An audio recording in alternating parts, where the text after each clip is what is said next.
ఒకే కథ ఇద్దరు స్టార్ హీరోలకు మొదటి మెట్టుగా నిలవటం అరుదు. వాళ్ళు గొప్ప స్థాయికి చేరుకునేందుకు ఇదో పునాదిగా మారుతుందని ముందే ఊహించలేం. 1988 అమితాబ్ బచ్చన్, అనిల్ కపూర్, జాకీ ష్రోఫ్ లాంటి మాస్ హీరోలు రాజ్యమేలుతున్న బాలీవుడ్లో ఒక హృదయమైన ప్రేమ కథను చెప్పాలనే ఆలోచన రచయిత మన్సూర్ ఖాన్కి వచ్చింది.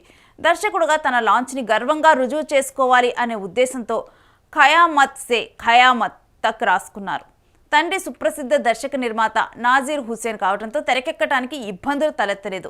కొత్త జంటను పరిచయం చేసే ఉద్దేశంతో స్వయాన కజిన్ వరసయ్యే అమీర్ ఖాన్ని హీరోగా తీసుకున్నాడు. 1984 మిస్ ఇండియా టైటిల్ గెలుచుకొని సరైన అవకాశం కోసం ఎదురు చూస్తున్న జూహీ చావ్లా హీరోయిన్గా ఎంపికైంది. ఎంత లవ్ స్టోరీ అయినా బడ్జెట్ 2.5 కోట్ల దాకా అయింది. మౌంట్ అబూ లాంటి రిస్కీ లొకేషన్స్లో వందలాది ఆర్టిస్టులు టీంలతో షూటింగ్ చేయటం వల్ల ఖర్చు బాగా పెరిగింది. సొంత నిర్మాణ సంస్థ కావడంతో మన్సూర్ లెక్క చేయలేదు. తండ్రి ప్రోత్సాహంతో బడ్జెట్ లెక్కలు రెక్కలు విప్పుకున్నాయి. సంగీతం విషయంలో ప్రత్యేక శ్రద్ధ తీసుకున్నారు. ఆనంద్ మిలింద్ ఎప్పటికీ గుర్తుండిపోయే ఆల్బమ్ ఇవ్వాలనే కసితో 5 ఆనిముత్యాల లాంటి పాటలు ఇచ్చారు.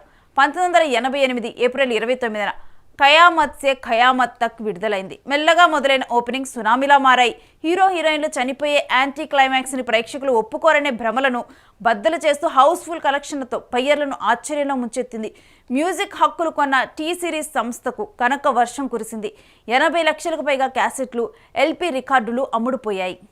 లతా మంగేష్కర్, ఆశా భోంస్లే గొంతులు పాతబడి కొత్తదనం కోసం ఎదురుచూస్తున్న సంగీత ప్రియులకు అల్కా యగ్నిక్ స్వరంతో మాయాజాలం బాగా ఎక్కేసింది. ఉదిత్ నారాయణ్ స్టార్ సింగర్ అయ్యాడు. పాపా కహేగా బడా నామ్ కరేగా పాట వినిపించని ఉత్తరాది ఇల్లు లేదనే స్థాయిలో చార్ట్ బాస్టర్ అయింది. వసూళ్లు 5 కోట్లు దాటేసి నిర్మాత నాజీర్ హుసేన్కు రెట్టింపు లాభాలు వచ్చాయి. 36వ జాతీయ అవార్డుల్లో ఖయామత్ సే ఖయామత్ తక్ అత్యంత ప్రజాదరణ పొందిన ఉత్తమ చిత్రంగా పురస్కారం గెలుచుకుంది. దెబ్బకు Aamir Khan overnight star అయిపోయారు. జూహీ చావ్లాను ఆఫర్లు ముంచెత్తాయి. పనిచేసిన ప్రతి ఒక్కరి ఫోన్లు రోజుల తరబడి డేట్ల కోసం మారుమోగుతూనే ఉన్నాయి.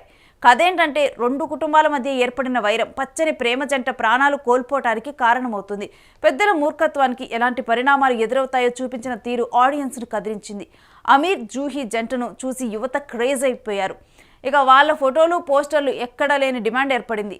చైనాలో విడుదలైన మొదటి అమీర్ ఖాన్ సినిమాగా ఖయామత్ సే ఖయామత్ తక్ 1990లో కొత్త రికార్డుని సృష్టించింది. కట్ చేస్తే 8 సంవత్సరాల తర్వాత పవన్ కళ్యాణ్ టాలీవుడ్కి పరిచయం చేయాలని ఫ్లాప్లో ఉన్న చిరంజీవికి దర్శకుడు ఈవీవి సత్యనారాయణ చాలా కథలు చెప్పారు. కానీ అవేవీ ఒక పట్టాన నచ్చలేదు.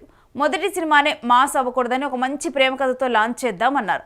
అప్పుడు ఖయామత్ సే ఖయామత్ తక్ రీమేక్ ప్రతిపాదన చిరు ముందు పెట్టారు. ఒరిజినల్ వర్షన్ క్లైమాక్స్ను తెలుగులో సుఖాంతం చేశారు. మౌంట్ అబూలో జరిగే హీరో హీరోయిన్ లవ్ ట్రాక్ని హైదరాబాద్ కాలేజీకి మార్చేసి కామెడీని చెప్పించారు. సెకండ్ హాఫ్లో పవన్, సుప్రియల మధ్య ఎడబాటుకు సంబంధించి ఎక్కువ డ్రామా పెట్టారు. పాటలు మరీ క్లాస్గా కాకుండా మెగా ఫ్యాన్స్కి కనెక్ట్ అయ్యేలా మాస్ టచ్తో కంపోజ్ చేశారు కోటి. భారీ అంచనాల మధ్య 1996 అక్టోబర్ 11న విడుదలైన అక్కడమ్మాయి ఇక్కడబ్బాయి పవన్ కళ్యాణ్కి మంచి లాంచింగ్ అయింది. ఖయామత్ స్థాయిలో రికార్డులు బద్దలు కొట్టలేదు, కానీ యావరేజ్కి హిట్కి మధ్యలో ఆగిపోయింది. ఖయామత్ సే ఖయామత్ ఎప్పటికీ చెప్పుకునే కల్ట్ క్లాసిక్గా నిలిచిపోయింది. బాలీవుడ్ లవ్ స్టోరీస్కి కొత్త నాంది పలికింది. దీని దారిలోనే వచ్చిన మైనే ప్యార్ కియా, సాజన్, దిల్, ఆష్కీ లాంటి ఎన్నో బ్లాక్ బస్టర్లు జనాన్ని ఉర్రూతలూగించాయి. అయితే దీని స్థాయిలో అక్కడమ్మాయి ఇక్కడబ్బాయి నిలవలేకపోయాయి. ఒరిజినల్లో ఉన్న సోల్ రీమేక్లో లేకపోవటం వల్ల ఒక మామూలు ప్రేమ కథగా మిగిలిపోయింది. అమీర్ ఖాన్ ఒక లెజెండరీ స్టార్గా మారేందుకు ఫౌండేషన్గా నిలిచిన ఈ కథ పవర్ స్టార్ పవన్ కళ్యాణ్కి కూడా డిప్యూటీ సీఎం రేంజ్కి తీసుకెళ్లింది. ఇదే డెస్టినీ అంటే.